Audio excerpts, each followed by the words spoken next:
आ रही है कि राज्यसभा में नामांकन नहीं कर पाएंगे राजीव शुक्ला, क्योंकि एयरपोर्ट से उन्हें लौटना पड़ा है। सीधे चलते हैं हमारे सहयोगी प्रकाश पांडे के पास।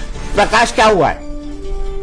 दीपक जी, जो उनसे बातचीत हुई उन्होंने कहा कि बिल्कुल असंभव सा है, क्योंकि उन्होंने अपनी तरफ से पूरी कोशिश कर ली, कोई चार्टेड, क्योंकि वहां पे एक तो रनवे बंद था, पर फिर भी रनवे पे एक नियम होता है कि एक रनवे को जो है हमेशा चालू स्थिति में रखा जाता है, क्योंकि अगर मेडिकल एम्बुलेंस आनी हो या कोई वीआईपी मूवमेंट हो, तो वो सब था, लेकिन चार्टेड इतनी जल्दी नहीं मिल पा रहा था। चार्टेड भी इनको 2 बजे मिलता। तो ऐसी स्थिति में भी ये गांधीनगर आपने देख रखा है कि अगर ये एयरपोर्ट पे उतर भी जाते तो गांधीनगर पहुंचने में इनको तकरीबन 40 से 50 मिनट, 3 बजे तक कतई नहीं पहुंच सकते थे। तो इसलिए अब ये एयरपोर्ट से वापस आ रहे और कोशिश ये की जा रही है कि राठवा साहब के जो भी एनओसी थे वो जल्द से जल्द वहां पर उनको मुहैया कराया जाए। अगर नहीं भी मुहैया हो पा रहे हैं तो फिर शक्ति सिंह गोहिल का नाम चल रहा है कि उनको जो है उनके पास पूरे दे गई।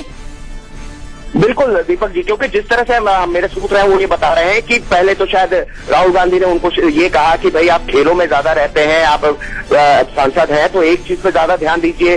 तो इन्होंने कहा ठीक है, मैं अब जो है सांसद ही ठीक से करूंगा। तो इन्होंने फिर तमाम तरह से बातचीत करनी शुरू कर दी। इन्होंने कहा मुझे वेस्ट बंगाल दे दीजिए, क्योंकि महाराष्ट्र तो संभव था नहीं, वेस्ट बंगाल में बात नहीं बनी। फिर कल तक जो मेरे पास सूचना थी कि इनको बिहार कहा गया था, लेकिन बिहार में इनके कई जो दोस्त हैं वहां पे फिर भी शायद संभव हो पाता, लेकिन बिहार के लिए इन्होंने मना कर दिया, कहा कि मैं नहीं वहां से लड़ सकता हूं। ऐसी स्थिति में 12 बजे जब राठवा साहब की खबर आई तो राहुल गांधी की तरफ से इनको तुरंत कहा गया 12:30 बजे कि आप कोशिश करिए, आप सीधे गुजरात पहुंच के आप वहां नामांकन भरिए। लेकिन ये वो एकदम से वही कहावत है कि वो सामने से थाली जो है, भरी हुई थाली, वो उस तक जो है उनके मुंह तक निवाला नहीं गया। ये केवल किस्मत का ही खेल कहा जा सकता है दीपक, क्योंकि कल तक पूरी तौर पे जो है निराश हो चुके थे, लेकिन आज सुबह 12:30 बजे जब उनको कहा गया तो बहुत उत्साहित थे, लगातार कह रहे थे कि मैं भाग रहा हूं, किसी भी तरह मेरे पेपर भी पूरे कंप्लीट है, मैं सब कुछ कर लूंगा। लेकिन जो तकनीकी दिक्कतें आई हैं उसके बाद ये संभव नहीं हो सका। ठीक है प्रकाश, मैं ये जानना चाहूंगा क्या आप नारायण सिंह राठवा ही पर्चा भरेंगे? क्या उनके एनओसी की व्यवस्था की जा रही है?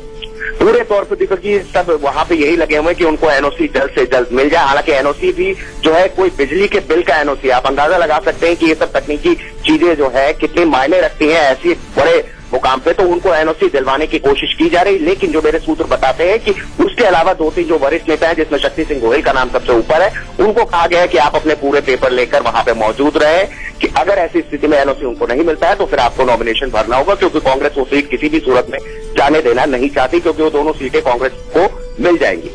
चलिए, दोनों सीटें कांग्रेस को मिल जाएंगी, लेकिन राजीव शुक्ला सब कुछ पाने के बाद कुछ भी ना पा पाए, क्योंकि टिकट उनको मिल चुकी थी। राज्यसभा चुनाव वो जीत सकते थे, इतना संख्या बल कांग्रेस के पास गुजरात में था कि 2 सीटें निकाल ले, लेकिन आखिरी वक्त पर जल्दबाजी में गड़बड़ हो गई। और अनुज जी ने सही टिप्पणी की थी कि अगर पार्टियां जल्दबाजी में फैसला न ले तो बेहतर होगा। आपको क्या लगता है अनुज जी, इस पूरे प्रकरण को सुनने के बाद पॉलिटिकल पार्टियों को किस तरह से कॉन्शियस हो जाना चाहिए? दीपक जी देखिए, कल रविवार था और यदि आपने रात में 9-10 बजे यदि टिकट अनाउंस किए, उसके 1-2 घंटे पहले भी राठवा जी को बोला होगा, तो कौन से दफ्तर जाकर के एनओसी लेते? तो आज सुबह से प्रक्रिया उन्होंने चालू की होंगी।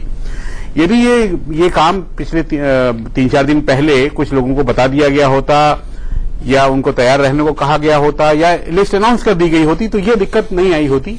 अब आज तो ये देखना होगा किसका भाग्य अधिक जोर मार रहा है, यानी किसके भाग्य से राठवा साहब को एनओसी नहीं मिलती है, या राठवा साहब का भाग्य अच्छा है। बिजली का बिल है। जी हाँ, बिल्कुल बिल्कुल, बिजली का बिल है जो कि ऑनलाइन भरा जाता है, लेकिन एनओसी लेना उसके लिए दफ्तर तो खुलवा के सील लगवानी पड़ेगी आपको। बिल्कुल, इसीलिए मैं बोल रहा हूं कि बिल भरते टाइम गड़बड़ नहीं करनी चाहिए। जी बिल्कुल। और जब मैं एक बार सरकारी पद पे बैठा था तो मैंने सबसे पहले मेरे जो पुराने बिल थे उसको क्लियर कर दिया कि इन पर कोई विवाद ना हो। और मैं यही कहना चाहता हूं कि लाइफ में प्रिकॉशन की कितनी जरूरत होती है, सावधानी हटी और दुर्घटना घटी। ये आपको पता नहीं होता है कि कब राज्यसभा की टिकट आपके घर आ रही हो, इसलिए सारे बिल पेमेंट करके चलते रहिए ताकि वो कोई दिक्कत ना आए। अनुज जी, आपके लिए क्वेश्चन है कि आप अपने मेरे पास तक नहीं आने वाली है, मैं जानता हूं। चलिए, हम तो शुभकामना देंगे आपको कि आप और बढ़ें और तरक्की करें, आगे बढ़ें, और राज्यसभा क्या उससे भी बड़े